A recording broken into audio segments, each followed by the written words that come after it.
tá no cálculo do Putin não deixar chegar nesse momento, né, da tropa da OTAN dentro do solo ucraniano, formalmente, né? Uhum.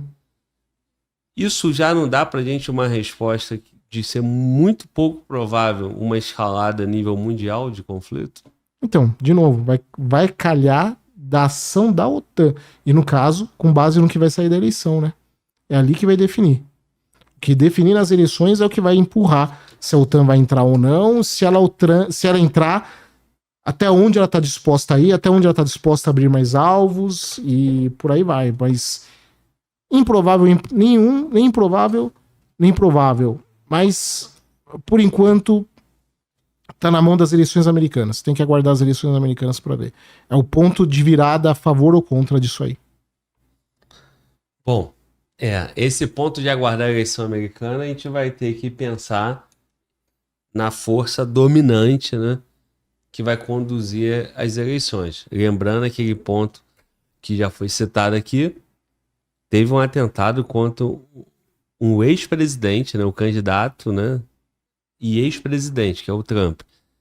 E ainda assim, com tudo isso, as pesquisas dão uma inclinação para a vitória dos democratas, né? É estranho, né? Biden sai da disputa, que ela já estava dando como certo, como seria derrotado pelo Trump. Então, se essa força, né, que pode conduzir para uma vitória dos democratas novamente, quer esse conflito, então esse erro de cálculo pode ser intencional também para que o mundo entre numa terceira guerra desenfreada. Pode ser. Mas, de novo, enquanto a gente não tiver eleição, fica até difícil a gente pautar. Se mesmo com a eleição a gente vai Isso que eu ia ficar te em dizer. dúvida, antes da eleição, dúvida ao cubo. Sim. Dúvida ao cubo. Depois é só dúvida. Antes é dúvida ao cubo. E essa dúvida é por conta da inclinação da declaração do Trump. Mas eu acredito, tá? É palavra acredito de crença. Uhum. Creio eu, né? Que com a eleição do Trump as chances diminuem assim uns 90%.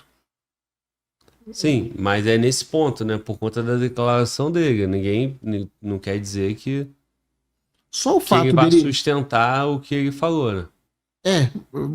Tem isso, mas a probabilidade é de que pelo menos dê uma amenizada. A probabilidade é maior. Mas, de novo, não tem como, né? É que às vezes o pessoal, até nos coisas, fala, você não respondeu. É que o pessoal confunde analista Como quem que vai faz ver?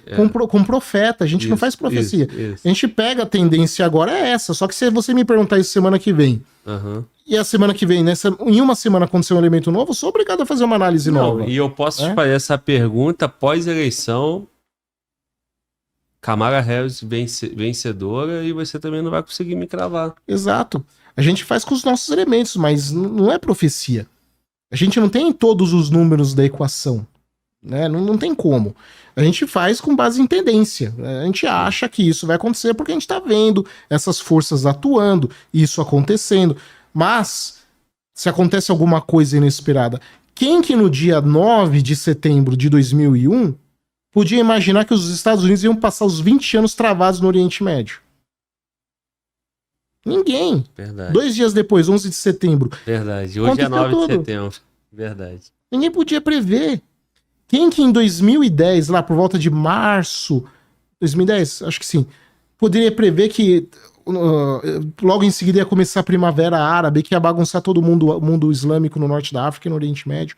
Ninguém. E se você pega na época os artigos, jornais, livros acadêmicos, ninguém falava disso. Ninguém não tinha como saber. E aconteceu. Aliás, em abril de 2001, você tem um artigo, tá até hoje online na BBC, no site da BBC em português, você tem um artigo online comentando de quando teve um acidente entre um MiG chinês e um avião de espionagem dos Estados Unidos nos mares do sul da China, aonde o MiG na colisão caiu no mar, o piloto morreu, e o avião americano pousou na ilha de Hainan, no sul da China. E aquele artigo de abril comenta como as tensões entre Estados Unidos e China estavam crescendo e que era praticamente inevitável uma guerra entre Estados Unidos e China do jeito que estava acontecendo. Abril. 5 meses depois, ninguém mais fala de qualquer chance de guerra entre Estados Unidos e China. Qual que é o papo do momento? Estados Unidos no Afeganistão. Como que você pode prever uma coisa dessa? Ah, é culpa do analista que lá em abril errou? Não, A ele não análise errou. é com o que se tem no momento. Exato, ele não tinha como saber que eu não tivesse 11 de setembro, a não ser que ele tivesse um esquema. A gente até tem gente que suspeita até hoje, né, que a CIA talvez soubesse e passou pano. Mas é suspeita, então assim, é Da impossível. mesma forma, tem essa suspeita com Israel. 7 de outubro. Sim, também, porque tem muitas coisas ali mal respondidas, né? E então fica muito difícil. A gente não é profeta, a gente é analista, a gente pega as tendências e elabora os teatros, os cenários possíveis, né? Olha só. Por isso que esse tema acaba caindo numa questão conspiratória, né? Muitas vezes. Porque se você for pensar naquela ideia de diminuir a população, que os bilionários estão fazendo bunkers e tudo isso, estão prevendo um mundo, né, apocalíptico. Uhum. Então, Mas pode ser que não aconteça. Então, assim, né? e isso seria o quê? Uma guerra nuclear? Eu acho mais De provável. larga escala? Eu acho mais provável o mundo passar por entre guerra nuclear, que não acho que é tão pequena, mas entre esse cenário e o outro cenário, eu acho que o mais provável é um cenário de que nas próximas décadas, e aqui a gente já tem elemento para poder falar que é muito provável esse cenário, de um cenário das próximas décadas de mais pobreza no mundo, uma população mais envelhecida, com menos jovens, com a produtividade e produção dos países cada vez menores, com mais pessoas dependendo de ajuda assistencial do governo e com governos mais autoritários. Justamente por causa da crise demográfica global. Isso a gente já tem elemento já o suficiente para falar as próximas décadas estão indo nessa direção. E como fugir disso? Não foge. Eu não sei. Aí tem que ver com alguém de manja de mercado, como é que dá para investir aqui, ali, fugir, porque aí já não tem a mínima ideia. Eu sou bom em aprontar defeito. Só não é comigo, não. A gente fica vendo, né, esse crescimento econômico da China e essa preparação do exército como se fosse esse protagonismo fosse vir através do embate, né, nos Estados Unidos. Agora, também tem um detalhe, tá? Eu não imagino a China ultrapassando os Estados Unidos como primeira economia. Eu acredito que eles chegam bem perto disso, bem perto mesmo, mas eu não acredito que eles passem. A menos que algo muito catastrófico aconteça nos Estados Unidos, no atual andar da carruagem, a China vai desacelerar ao ponto de ficar já numa equiparidade ali próxima, mas ultrapassar os Estados Unidos e virar a primeira economia global, não vejo força para isso hoje. Aqui, o estudo seria para 2050, Índia e China aproximar, né? Uhum. Mas aí quando tu vai ver a renda per capita, né? Renda per capita, a questão demográfica, a questão de transparência, de incentivar o empreendedorismo na China, de atrair investidores de fora para a China. A China hoje ela tá mais hostil a investidores internacionais, mais imprevisível do que estava 10 anos atrás, né? Xi Jinping tomou algumas medidas que têm assustado investidores e isso complica um pouco ali também. Isso somado com a crise demográfica que eles têm tido e com o próprio contexto global, que nem é relacionado a eles, mas o próprio mundo mais desglobalizado também não vai abrir espaço para nenhum boom econômico muito grande também. Então eu acredito que a China chega ali e se estabelece em segundo. Mas eu também não acredito que a Índia nem chegue em terceiro também não, viu? Acho que a Índia não chega talvez nem em quarto, talvez. A Índia é um barril de pólvora. A Índia, de duas uma, ou a Índia vai tomar uma medida muito, muito radical com relação à população islâmica, e coloca radical num sentido sem nenhum precedente, tá? Ou ela vai ter que mudar toda a sua estrutura de Estado para poder acolher a população islâmica. Porque a população islâmica está crescendo muito na Índia, e as tensões lá são muito grandes. Não é como na Europa, onde o O muçulmano vai lá Impõe e a tua cultura. dá um tapa na cara do padre, e se o pessoal posta alguma coisa contra o Islã no dia seguinte vai preso. Na Índia não, os caras reagem e o Estado dá apoio para os caras que reagem, e se o Estado não desse apoio também não ia fazer diferença, porque o pessoal lá é bravo, tá? Todas as religiões ali, elas têm uma tradição milenar de cooperação e coexistência muito pacífica, com eventuais problemas, mas mais ligados a aspectos políticos e não religiosos, até a entrada do Islã. A hora que o Islã chega na Índia, séculos lá atrás, a coisa começa a mudar. Ficou mais ou menos apaziguado durante muitos séculos, mas hoje, que a gente vê esse fervor da fúria islâmica, isso se retoma, e isso tem estimulado esses outros grupos religiosos, hindus, budistas, o outro que esqueci o nome agora, os da túnica grande, cabelo grande, os Sinks, né? Os brahmanistas também, eles se entendem e não toleram esse extremismo islâmico. Eles acham que o Islã é um problema. E a própria sociedade de casta começa a ser colocada em perigo na Índia, porque o Islã cresce justamente na casta dos Dalits, que é a casta marginalizada, aquela casta dos impuros. E é justamente ali que está crescendo o Islã. Por quê? Porque o Islã chega falando, não, você não é impuro. Você é filho de Alá, vem pra cá, tal, acolhe eles. Para uma população marginalizada, encontrar uma religião que agora abraça, faz todo sentido. Mas em termos de cultura ali, estrutural, civilizacional na região da Índia, isso é um problema que os líderes indianos estão enxergando que vão ter. Então, de novo, ou os indianos vão tomar uma medida muito drástica com relação ao Islã, ou eles vão ter que mudar toda a sua configuração de Estado e permitir que essa população islâmica, que cresce muito grande na Índia, comece a assumir postos e cargos estratégicos, que é tudo que os indianos que não são muçulmanos não querem. Que esses muçulmanos indianos assumam esses cargos estratégicos, principalmente nas Forças Armadas. Então é um problema gravíssimo lá. Tá, então tudo isso aí que tu reforçou deixa os Estados Unidos com pouca ameaça dessa hegemonia econômica e naturalmente militar também. A única que pode ser uma ameaça para os Estados Unidos, de fato, é a China. A China pode ser realmente uma ameaça. Muito maior até do que a União Soviética.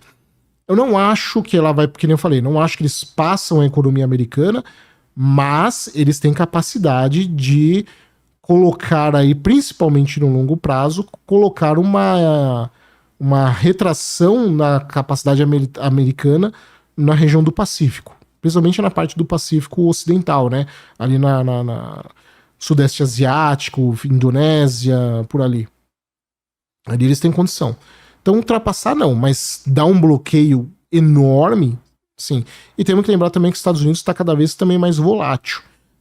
Vamos ver profundas mudanças também nos Estados Unidos. Os Estados Unidos, como a gente conhecia, não existe mais. E os Estados Unidos que virão daqui a 10, 15 anos serão outros. Porque é inconcebível esse sistema americano durar dessa forma, empurrando com a barriga por tanto tempo. Uma hora alguma coisa vai acontecer.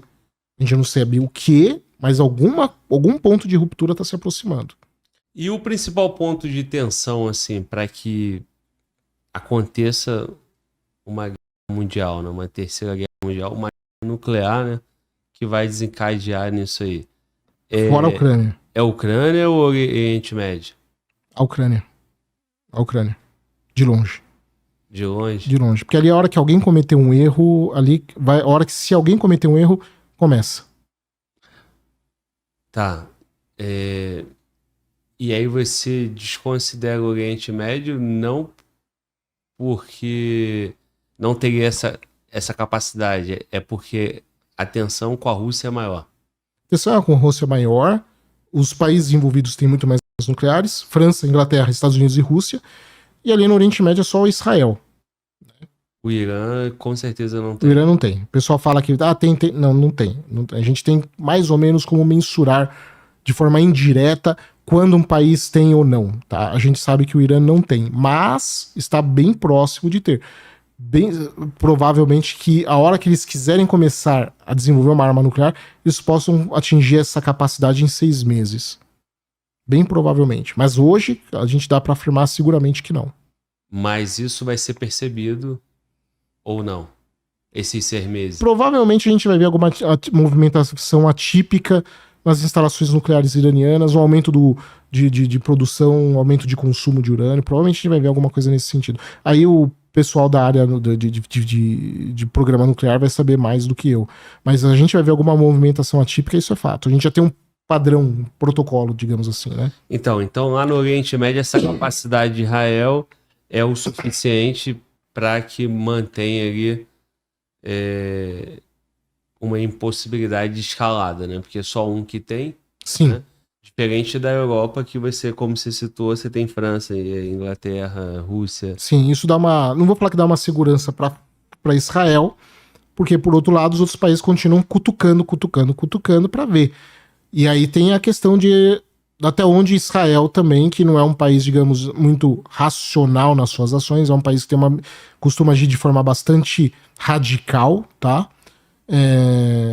Instável externamente. Internamente eles são estáveis, mas externamente instáveis, poderiam reagir também, não é nenhuma garantia. Mas mesmo que tivesse algum uso de arma, dispositivo nuclear no Oriente Médio, nós não veríamos isso replicar necessariamente já a Rússia e a China e os Estados Unidos usando os deles. Não. Mesmo que a Israel use, vai ser uma coisa muito mais localizada. Mesmo que o Irã use, tá? Mesmo que o Irã use contra Israel, provavelmente vai ser uma coisa muito localizada.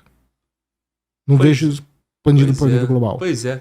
Mas pensando na Europa também não seria do mesmo jeito? Porque assim, eu fico imaginando, alguém errou ali, né? Tudo bem que tem tropa da OTAN na Ucrânia, mas ela não é formal, né? A não ser que for naquele cenário onde você mostrou pra gente, né? Uhum. Da OTAN entrando para dominar a Ucrânia.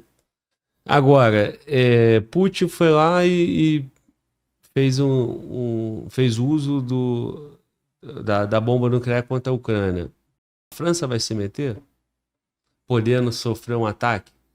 A Inglaterra vai se meter? Se ele usar na Ucrânia, apenas na Ucrânia, sem grandes baixas de muitos soldados americanos, ou ocidentais, perdão, eu acho que o Ocidente não vai fazer mais. Agora, se for no cenário que a gente estava falando, de tropas ocidentais lá, e aí usar, aí essa possibilidade aumenta. Se for só contra os ucranianos, eu acho que realmente não. Mas se fosse dentro daquele cenário estimado pela OTAN, sim, dele destruindo os soldados da OTAN, uma guerra da OTAN aberta nesse caso, né? Declaradamente ali. Aí sim eu acredito que existe uma chance maior, não digo total, mas existiria uma chance maior do Ocidente em responder. Porque aí seria um cenário onde ele usou contra a OTAN e não contra a Ucrânia. Contra a Ucrânia eu não acredito que eles usariam. Que aí ficaria mais ou menos no que você explanou pra gente no Oriente Médio. Seria algo isolado ali com Israel e também seria algo isolado com a Ucrânia, né? Teria uma repercussão enorme e tudo, mas eles não usariam, não iniciariam a guerra por causa disso.